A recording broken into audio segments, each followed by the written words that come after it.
Good morning, everyone. It's always very difficult to speak after such an inspirational speaker.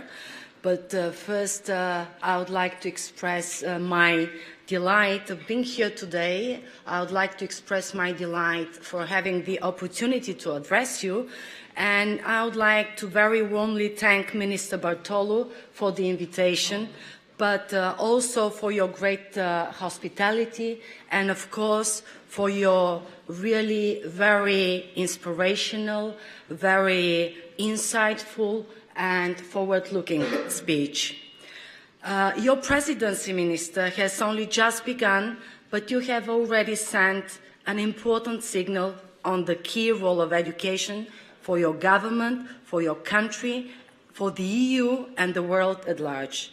And you've just mentioned the importance that we need to have alignment between what is happening in the education area and what is happening outside. And I believe these are really very important things. On Monday and Tuesday, we had the conference on school leadership. And yesterday, we had the joint meeting of two of our working groups, looking at the changing role of the teacher in higher education. We know that much has been done in Malta to modernize curricula, to improve the quality of teaching, and to promote digital skills. And we look forward to learning more about your experience as well as the experience of other countries over the next 2 days. But we also look very much forward to working with you over the next 6 months of your presidency on education generally and digital education in particular. The themes of this conference, digital education, young people, skills, lifelong learning, are of critical importance to the European Commission. One of the main priorities of President Juncker's Commission is to leverage the huge potential of the digital single market for growth, jobs and innovation. A special priority for the Commission in terms of boosting growth and jobs is, of course, to support young people in Europe. Of the 90 million young Europeans, 27 million, almost one-third, are at risk of poverty and social exclusion. 14 million are neither in a job nor in education or training. Education clearly plays a key role here.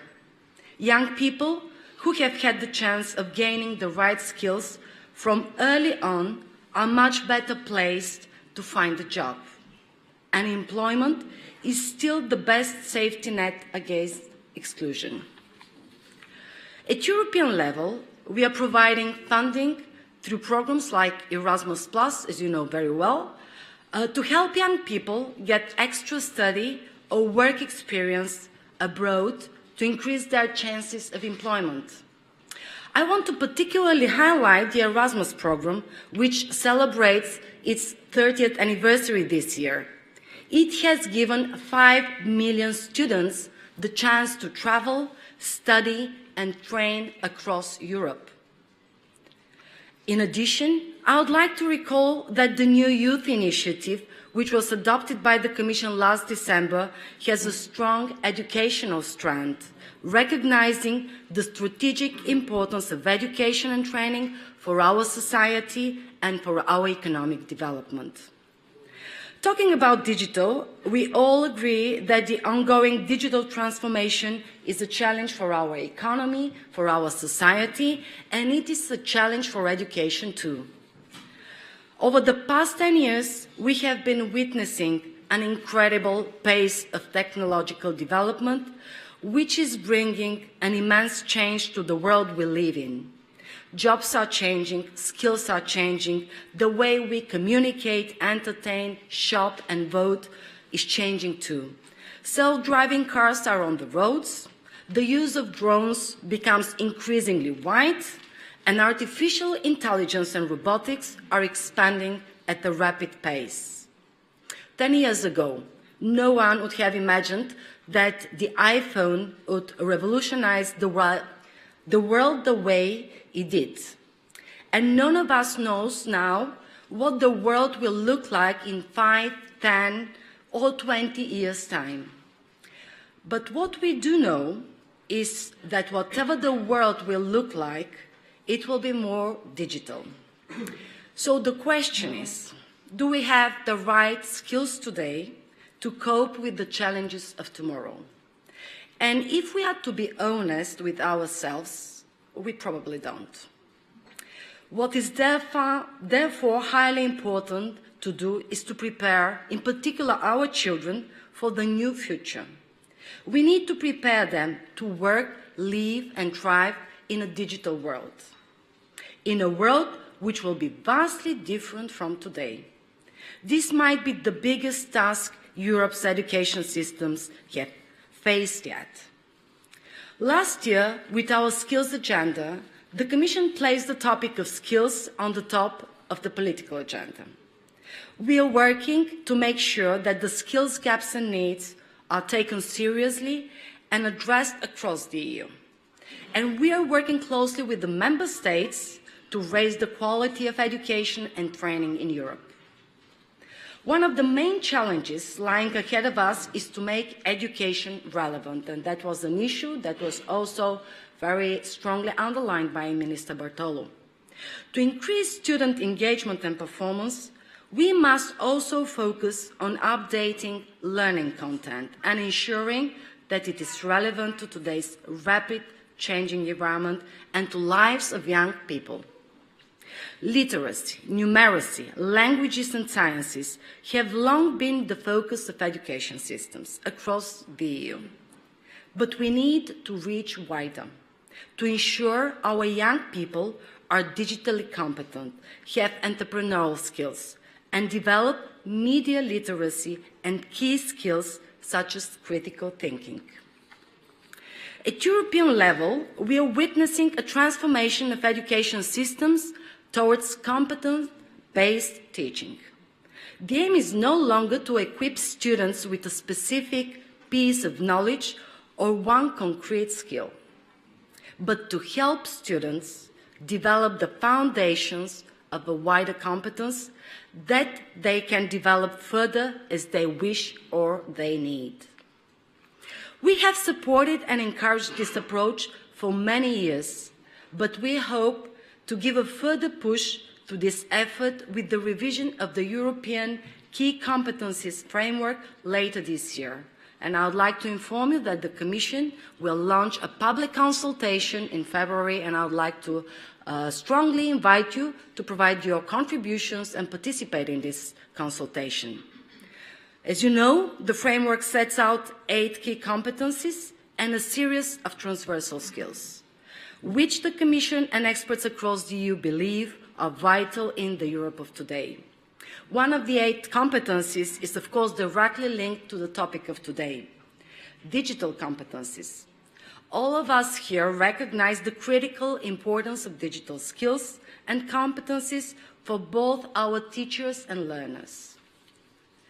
Yet, 45% of Europeans, nearly 230 million people, have either very low or no digital skills at all. Amongst young people, the picture is better. By 2013, more than 90% of young Europeans had used the internet. But is using the internet enough nowadays? Being able to use Google is not the same as being digitally competent, and posting on Facebook is not the same as participating in the digital world. Being able to tell fake from real news and finding good and trustworthy information takes more than access to a computer or a smartphone. To give another example, only 20% of young Europeans have ever tried to write a computer program. Of course, being able to code is not and should not be the ultimate goal. Rather, young people need to develop a digital competence that enables them to become active rather than passive users, to create new ideas, to innovate, to enjoy, and of course to have fun. They need to be equipped with the skills and knowledge to understand the algorithms that dictate so much in our world and critically evaluate and question the information they are flooded with today. Our young generation needs the tools and competencies to become not just consumers, but active creators and leaders of the digital world. I would like to also stress the point of the gender gap in ICT and STEM more widely. The PISA results last month, published by the OECD, confirmed this issue is still relevant today. Boys are much more likely to be the top performers in science. In only one country, Finland, girls are more likely to be the top performers. Boys are also far more likely to want a career in the ICT sector, while few girls in Europe choose studies related to ICT. And those girls that graduate with ICT degrees often don't choose ICT careers. In fact, only a fraction of female tech graduates go on to work in this booming sector. Women remain underrepresented among tech entrepreneurs in management and decision-making. Those women who do work in the ICT sector earn almost 9% more than in other parts of the economy. They have greater flexibility in working schedules and are less vulnerable to unemployment. So the current situation is damaging women's interests. It is a huge waste of their potential and a huge loss for Europe's society and economy as a whole. Therefore, we need better digital skills and more access to ICT careers for girls. Technology is equally important for girls' lives as for boys. And crucially, we need to combat stereotypes and misconceptions about women and girls in science and tech. We need strong commitment and leadership. Politicians, business leaders, parents and other role models all need to make this a priority. Governments, industry, universities, schools and other stakeholders all have crucial roles to play. Turning now to the changing role of schools and higher education. Schools, of course, are not going to disappear from our towns and cities, not in the near future. There simply is no better structure or model to help our young people learn and understand the world we live in. But the education content, what is taught, and the methods, how we teach and learn, they need to change. Why are populist and nationalist parties rising across the EU? Why are so many people, young and old, falling for fake news stories? Why are so many Europeans struggling to find their place, both in the world of work, but also in social and civil life? The root causes of these issues are complex. We might never understand them fully. But we do know that the feeling of being left aside or being isolated play a role. Fear of others and fear of the future lead us to look for connection and meaning. And this is what religious and political movements can exploit. The most impactful and possibly the most effective tool that we have at hand to address these issues is education. Good education on its own won't be enough if other social and economic issues are not addressed. But schools can and must help to prevent and protect young people against marginalization, disenchantment, and radicalization. There is some good news, such as in the fight against early school leaving. In 2002, 70% of young people left school without a diploma. Now the number stands at 11%. But that still means 1 in 10 young adults is left with a difficult pathway in life. We have also made progress with the European Youth Guarantee, a promise to provide either employment or education and training to all young Europeans. 9 million young people have got a job, traineeship or apprenticeship through this scheme in the past 3 years. Later this year, the Commission will publish a policy package on school education. The aim is to help equip young people across the EU with a broader set of competencies to enable them to find fulfilling jobs and be active citizens, contributing to the well-being of our societies. We will support efforts across the EU to ensure that governance of education systems from early childhood education up to secondary schools supports innovation, inclusivity, and key competencies. In particular, this will of course include an effort to achieve high standards of quality and professionalism of both teachers and school leaders. For higher and vocational education, the challenges are somewhat different. Of course, there too, the question will remain: what is taught and how it is taught? The campus will remain a central place for learning and a place where young adults find their path in life. But as technology develops further, digital tools will allow teaching at different scale, with more flexible timing, with more impact, and to more people. Without a doubt, lifelong upskilling is in many careers already an expected norm, and career changes are becoming the rule rather than the exception. Higher education institutions need to define their role in this shifting world. Should they continue to focus on teaching students on campus? Provide distance degrees for older adults? Or should they try to open up further to provide dynamic online learning offers for all learners? And if they do, who will finance these offers? And what role will today's teaching staff have? These are key policy questions, and today and tomorrow we'll hear expert views and forecasts on the future of learning, and maybe we'll get a glimpse of what future higher education institutions will look like. In May, we'll present a policy package on the modernization of higher education, which reviews and updates the agenda adopted in 2011. Obviously, today the world is more digital, and we will reflect this in the new agenda.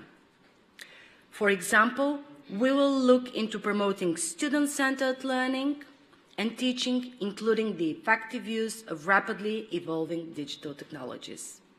We will look into a more intelligent deployment of digital networking and collaboration technologies to support cooperation between higher education institutions and outside actors. We'll, of course, also feed in the results of yesterday's joint meeting of the working groups on higher education and digital skills and competencies. Many excellent examples on supporting digital age teaching from both government and institutions were presented during that day, I understand. But looking at skills forecasting and partnership models, I would like to mention the European Digital Skills and Jobs Coalition, which was launched a month ago, and it will be key to ensuring that education teaches for the real world, and that skills, jobs, and educational provision find a better match. So, looking at all of this, I think you will all agree that digital transformation brings both new and old challenges to the fore. Education systems need to focus on teacher training at all levels of education. Curricular development and educational materials need to become more flexible and yet more open and forward-looking. Technology and infrastructure constantly need to be maintained and kept up to date. We need to use the dynamics of grassroots educational initiatives and work hand in hand with them. Non-formal, informal, and formal education have to work closer together. We have seen some great examples of this, such as the EU Code Week last October, which has made a record by mobilizing 1 million people from more than 50 countries to code in more than 23,000 events. And of course, we should not forget the need for effective pedagogies to ensure that education provides those competencies that students actually need and want. So, are our schools and higher education institutions up to the challenge? I believe the answer must be a resounding yes. Let this conference be a milestone, a moment to take stock of digital education, to look at what works and honestly to look at what doesn't work. There are many issues that we'll have to resolve, but there are even more opportunities that we are well positioned to take up.